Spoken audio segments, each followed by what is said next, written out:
Oke pemirsa, kali ini Vicky lagi dengan Bapak Kasman Ance dan Mas Jalaluddin Muhammad Akbar dari kontingen Sulawesi Tenggara ya Pak, untuk O2SN bidang olahraga renang 50 meter. Oke, buat Bapak sendiri ini Bapak mulai melatih untuk renang ini sejak kapan Pak? Sejak tahun 2003. Tahun 2003 ya Pak. Sebelumnya udah pernah megang untuk O2SN sendiri? Kalau tingkat kota dan tingkat daerah sudah pernah, hanya kami bagi-bagi kepada teman-teman. Jadi ada yang SD, SMP, SMA, SMK.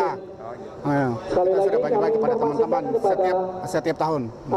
Jadi setiap tahun ya. Mungkin untuk sebelumnya pernah menjuarai perlombaan atau gitu Pak?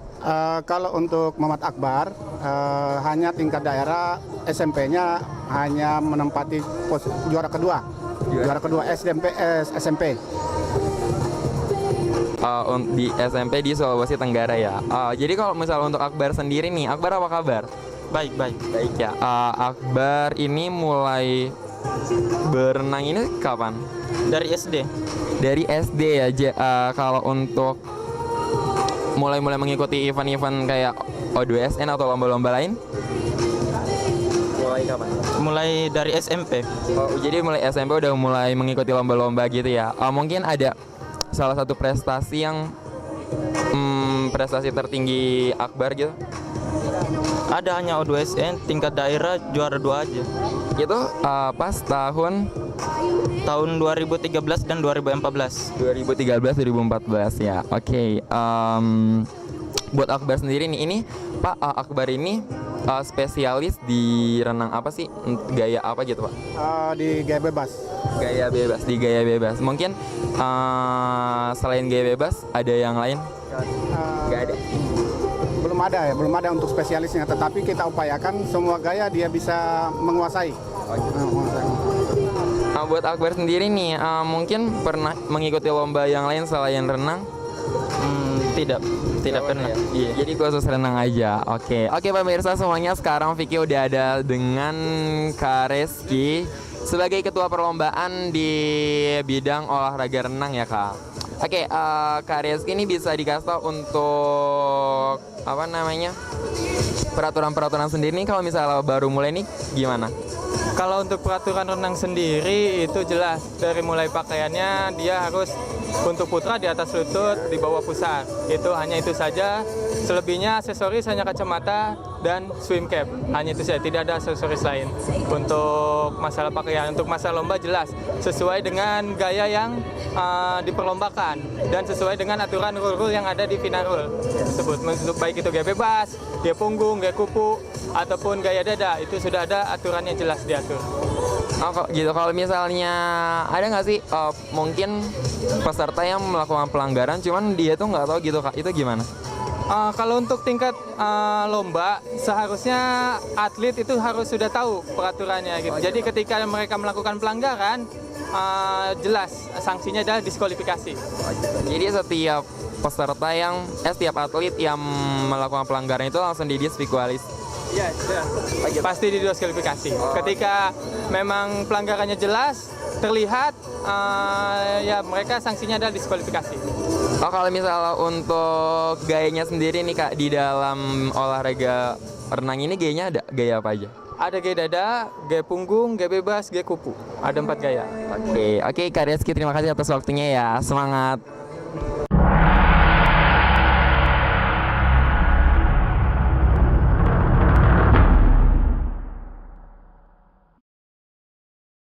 Selamat sore pemirsa, ya dengan saya Lisa Andriani. Sekarang saya sudah ada di bazar ya. Di sini ada stand-stand, tetapi karena sudah sore, mungkin sebagian saja yang buka karena sudah tutup. Ya kita bisa lihat di sini stand-stand yang masih buka, yaitu ada stand dari SMKN 36. Ya kita akan lihat apa aja yang ada di SMK 36. Kita bisa lihat apa aja yang dijual.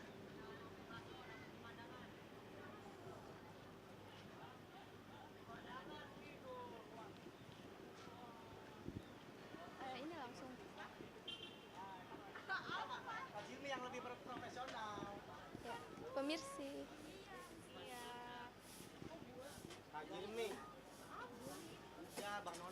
Siapa yang gak usah bawa?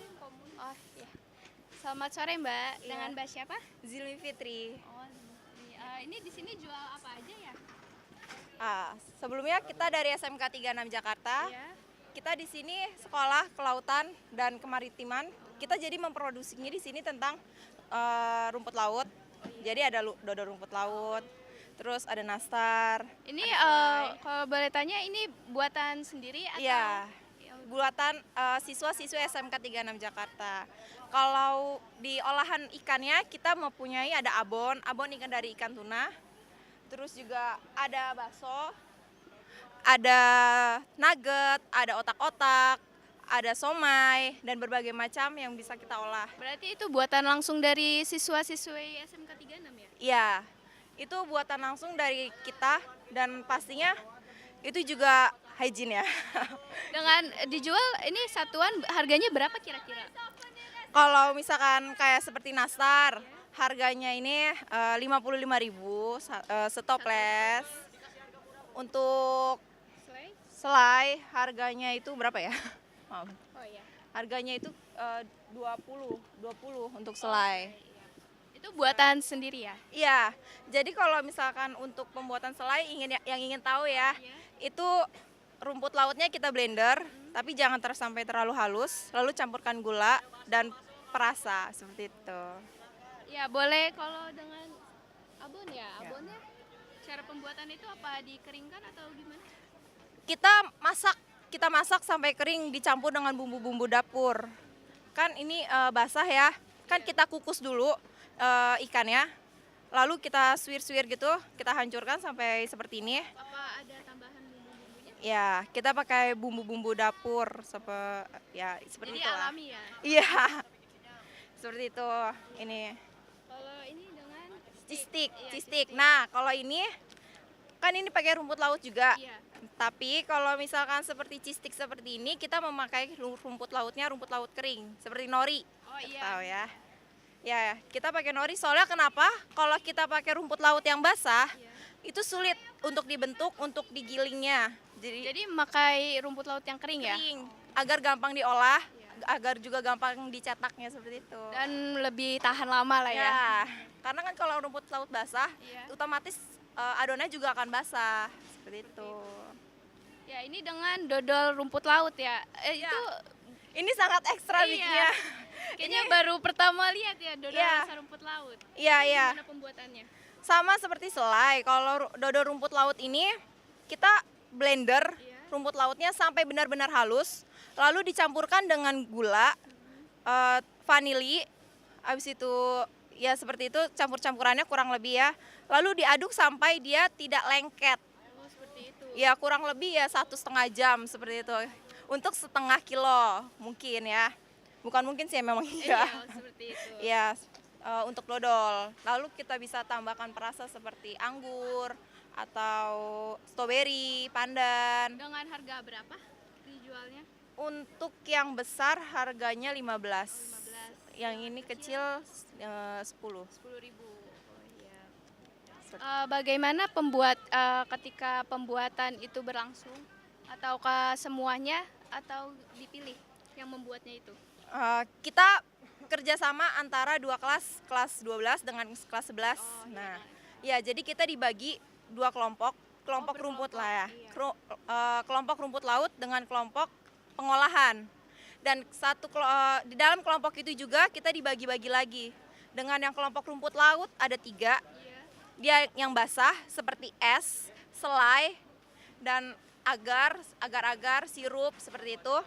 Yang kering kita membuat nastar, semprit, dan kue-kue yang lain. Jadi hampir semua makanan ini terbuat dari rumput laut? Iya, sedangkan yang terbuat dari pengolahan atau ikan itu seperti ada bakso, terus ada otak-otak, ada somai, ada nugget, ada ya seperti itu.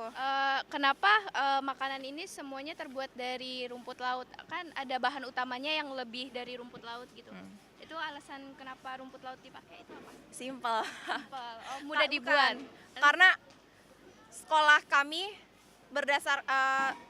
apa ya, berlandaskan seperti kayak misalkan sudah berdiri karena adanya kemaritiman, kelautan, kita berdasarkan kemaritiman. Karena saya juga, jurusan saya perikanan, kita memaksimalkan hasil laut yang bisa kita pakai. Yaitu salah satunya rumput laut. laut dan ikan gitu. Ya pemirsa, itulah tadi yang sedang kita bicarakan oleh Mbak siapa? Zilmi. Mbak Zilmi, ya itu saja. Oh ya, dengan Pak. Zainal, Apa kabarnya Pak? sehat alhamdulillah. Alhamdulillah. Ya Bapak, Bapak dengan ini persiapannya seperti apa ya Pak untuk bazar? Kan paginya itu selalu buka standnya ini. Ya, Persiapan Bapak gimana? persiapan ini udah kurang lebih hampir sekitar 2 minggu yang lalu ya. Anak-anak kita berdayakan, memang kan tujuan awalnya memang untuk menciptakan anak itu bagaimana berjiwa wirausaha dengan sesuai dengan harapan dari Direktorat PSMK ya. Nah ini sudah kita berdayakan. Memang di SMK 36 ada 3 bidang yang kita fokuskan. Yang pertama pengolahan hasil laut, kemudian pengolahan rumput laut, dan yang ketiga terkait dengan budidaya ikan ya. Pembuatannya itu dilakukan di sekolah atau di rumah siswa masing-masing Pak? Di sekolah. Oh, di sekolah. Iya. Jadi ini produk-produk yang memberdayakan sarana dan prasarana yang ada di sekolah. Kemudian anak memang terkadang bukan hanya di hari reguler, kadang-kadang Sabtu Minggu juga mereka masuk untuk buat produksi ini. Iya. Ya itu saja Bapak, terima kasih ya Bapak. Oke, sama-sama. Selamat sore. Ya pemirsa, itu saja yang bisa saya sampaikan, yang tadi kita sudah wawancara. Sekian dan terima kasih.